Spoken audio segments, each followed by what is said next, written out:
Welcome to Guide Guru. We hope this video helps.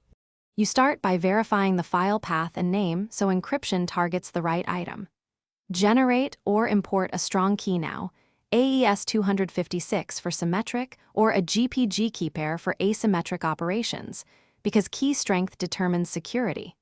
Once the key exists, save it in a secure location, a hardware token, encrypted vault, or a protected directory. Make sure to set appropriate permissions so only you and trusted processes can read the key.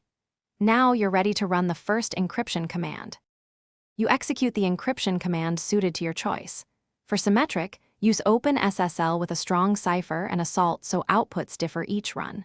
For asymmetric, use GPG to encrypt to a recipient's public key so only their private key can decrypt.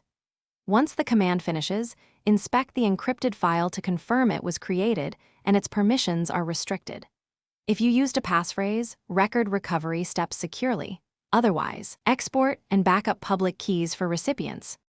You finalize by performing a test decryption on a copy to ensure integrity. Use the same tool and key or private key, and confirm the plaintext matches the original. Once validated, securely erase the original plaintext using shred or a secure delete utility, because residual copies defeat encryption. Then, place the encrypted file and keys in separate, hardened storage locations to reduce risk.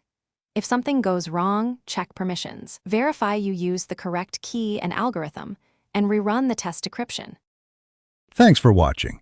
Consider subscribing if we helped you today.